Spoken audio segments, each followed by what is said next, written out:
हम डिस्कस करेंगे बादाम और मूंगफली में सबसे ज़्यादा फायदेमंद कौन सी है, दोनों के रेट में कितना डिफरेंट है, दोनों में कौन-कौन से प्रोटीन, विटामिन्स पाए जाते हैं, तो दोनों खाने का सही तरीका क्या है और दोनों के क्या-क्या फ़ायदे हैं, इससे संबंधित सारी जानकारी आज के वीडियो में शेयर करेंगे। तो चलिए सबसे पहले हम जान लेते हैं मूँगफली में। मूँगफली में प्रति 100 ग्राम में 25% से लेकर 28% प्रोटीन पाया जाता है। 10 से 12% इसमें फाइबर पाया जाता है। इसके अलावा vitamin E, magnesium, phosphorus, potassium, omega 6 fatty acid, antioxidant जैसे प्रमुख तत्व पाए जाते हैं। अगर हम मूंगफली के फायदे की बात करें तो ये हमारे शरीर में ऊर्जा का सबसे अच्छा स्रोत है। तो दोस्तों मूंगफली में जो है उच्च कैलोरी वाली होती है जो ऊर्जा को प्रदान करते हैं, हमारे हृदय को स्वस्थ रखते हैं क्योंकि इसमें मोनो अनसैचुरेटेड बसा होता है जो कि हृदय के लिए बड़ा ही फायदेमंद होता है। अगर हम बात करें तो दोस्तों अगर आप वजन को नियंत्रित करना चाहते हैं तो इसमें प्रोटीन और फाइबर पाया जाता है जो कि जो कि वजन को नियंत्रित करने में मदद करता है। जब आप मूँगफली खा लेते हैं तो आप देखते हैं कुछ देर तक आपको भूख नहीं लगती है, भूख को शांत करती है, जो आपको बार-बार खाने की इच्छा होती है, उस इच्छा को शांत करती है, जिससे वजन नियंत्रित में होता है। अगर आप एंटीऑक्सीडेंट की बात करें तो दोस्तों इस मूँगफली में रेस्वेराट्रॉल जैसे कई एंटीऑक्सीडेंट होते हैं जो शरीर में अगर कहीं सूजन है उस सूजन को कम करने में मदद करते हैं। इतने फायदेमंद है ये मूंगफली। उसके अलावा हमारे शरीर की कमजोरी को दूर करती है, शरीर के विकास करने में मदद करती है। अब हम बात कर लेते हैं दोस्तों बादाम के बारे में, फिर जानेंगे दोनों में अंतर क्या है, रेट में अंतर क्या है और दोनों का खाने का तरीका क्या है। जब आप सही मात्रा में सही तरीके से खाते हैं तभी फायदा मिलता है दोस्तों।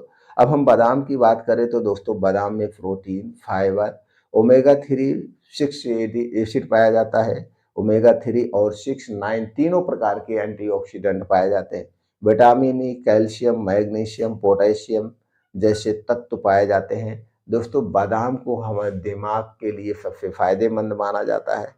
अगर हम फ़ायदे की बात करें तो दोस्तों इसमें विटामिन ई जो पाया जाता है वो हमारे मस्तिष्क को स्वस्थ रखने में और स्किन को हेल्थी रखने में बहुत ही मददगार है। स्त्रियों के लिए दोस्तों विटामिन ई बहुत ही महत्वपूर्ण होता है। तो ये हो गया। दूसरा है हृदय को, हमारे हृदय को स्वस्थ रखता है क्योंकि इसमें मोनो अनसैचुरेटेड वसा एंटीऑक्सीडेंट भरपूर मात्रा में पाया जाता है जिससे हमारा हृदय स्वस्थ होता है। इसके अलावा वजन का भी नियंत्रित करने में मदद करता है क्योंकि इसमें फाइबर और प्रोटीन होता है। अगर हम ब्लड शुगर की बात करें तो दोस्तों बादाम का सेवन रक्त शर्करा के स्तर को भी नियंत्रित करता है, ब्लड प्रेशर को भी नियंत्रित करने में मदद करता है। अब इसके हो गए ये फायदे बादाम के। इसके अलावा दोस्तों बादाम जो है या मूंगफली जो है दोनों ही हमारे शरीर की कमजोरी को दूर करने में मदद करती है, चाहे वो किसी भी कारण से कमजोरी आई हो। अब चलिए दोनों की तुलना करके देखते हैं। दोस्तों मूंगफली और बादाम दोनों में लगभग लगभग जो फायदे होते हैं वो समान ही फायदे होते हैं। अगर हम रेट की बात करें तो मूंगफली आपको अच्छी क्वालिटी की 100 रुपए से 150 रुपए के रेट में आपको मिल जाएगी। ये अलग अलग स्टेट या अलग अलग जिले में अलग अलग दुकानों पे डिफरेंट रेट हो सकते हैं। अगर हम बादाम की बात करें तो दोस्तों बादाम जो है अच्छी क्वालिटी का 1000 रुपए से लेकर के 3-4 हजार रुपए तक आपको ऑनलाइन बिकता है। सब अपने अपने दावे अलग से करते हैं, हमारा नेचुरल है, हमारा अलग क्वालिटी है, हमारे का तेल नहीं निकला हुआ है, तो सब अलग अलग दांव कर। अगर आप दोनों के रेट की बात करेंगे तो जमीन आसमान का फर्क है। कहाँ 100 रुपए किलो, कहाँ 1000 रुपए किलो। और फायदे की बात करें तो दोस्तों मामूली सा अंतर है। इसीलिए मूंगफली को गरीबों का बादाम कहा जाता है दोस्तों, इसीलिए मूंगफली को गरीबों का बादाम कहा जाता है। तो चलिए दोनों में तुलना करके देख ही लेते हैं। तो हमने जैसे बताया मूंगफली और बादाम में लगभग लगभग समान ही फायदे होते हैं। अब मूंगफली में प्रोटीन 25% होता है, बादाम में 12% होता है। अब देखिए, अब यहाँ पे भी देख लीजिए, प्रोटीन सबसे ज्यादा किस में पाया जाता है, आपके मूंगफली में पाया जाता है। अगर हम बादाम में बात करें तो 12% फाइबर होता है, मूंगफली में 10%, बस फाइबर 2% कम है मूंगफली में। बादाम में 50% वसा होता है, मूंगफली में 44% वसा होता है। अब दोनों में लगभग समान कैलोरी होते हैं। कैलोरी की बात करें तो दोनों में समान कैलोरी हो गई। अब दोनों में सबसे बेटर कौन है? चलिए ये हम जान लेते हैं। दोस्तों मूंगफली जो है इसमें ऊर्जा का त्वरित स्रोत होता है और प्रोटीन की मात्रा बढ़ाना चाहते हैं तो मूंगफली बेस्ट है। अगर आप प्रोटीन की दृष्टि से खाना चाहते हैं तो इस दृष्टि से सबसे फायदेमंद जो है आपका ये मूंगफली है। बादाम दोस्तों ये मस्तिष्क स्वास्थ्य और हृदय स्वास्थ्य के लिए ब्लड प्रेशर नियंत्रण पर ज़्यादा फोकस करती है। अगर आप इसे स्वस्थ रखना चाहते हैं तो बादाम सबसे ज़्यादा अधिक फायदेमंद माना जाता है। बादाम अब रेट हमने बता ही दिया। अब आप किस फायदे की दृष्टि से खाना चाहते हैं तो आप अपने हिसाब से इसका चुनाव कर सकते हैं।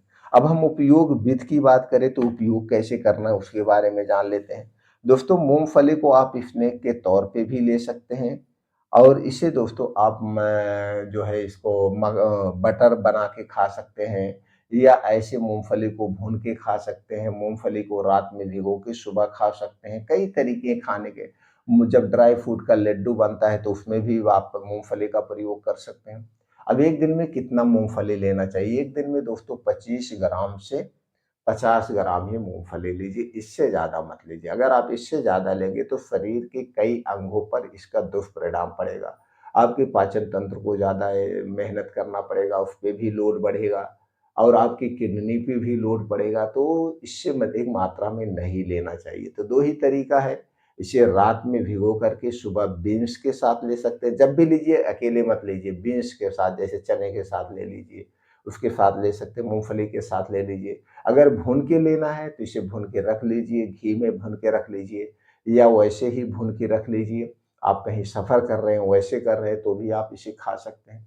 बस इतना ध्यान देना है इसे खाने से पहले और इसे खाने के 2 ढाई घंटे बाद तक आपको कुछ नहीं खाना-पीना है, जब तक आपको अच्छी सी भूख ना लगे और इसे चबा-चबा के ही खाना है। अगर हम बादाम की बात करें तो दोस्तों बादाम को आप भिगो के खाना चाहिए, हमेशा भिगो के खाना चाहिए या आपके घर पे कुछ बन रहा है तो उसमें भी डाल सकते हैं। लेकिन जो सबसे अच्छा माना जाता है बादाम खाने का तरीका वो है भिगो करके। मार्केट में बादाम 2 टाइप की मिलती है, एक खट्टी बादाम, एक मीठी बादाम। तो दोस्तों खट्टी बादाम कभी मत लेना। खट्टी बादाम में साइनाइड टाइप का पॉइज़न पाया जाता है जो हमारे स्वास्थ्य के लिए हानिकारक है।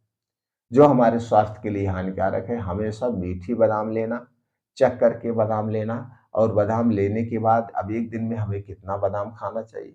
अगर आपको बादाम को हमेशा खाना चाहते हैं, तो दोस्तों 7 से 8 बादाम रात को भिगो करके सुबह खाली पेट खाइए। अगर बादाम सिर्फ़ गर्मी के दिनों में ही खाना चाहते हैं, सिर्फ़ ठंडी के दिनों में ही खाना चाहते हैं, जितने 4 महीने ठंडी पड़ती है, तो दोस्तों यहाँ पे 10 से 12 बादाम ले लीजिए, रात में मिट्टी के बर्तन में भिगो के आप खा सकते हैं। इस तरह से आप बादाम का सेवन कर सकते हैं, तो सबसे ज़्यादा आपको फ़ायदा मिलेगा। बाकी तो कई तरीके से आप कर सकते हैं।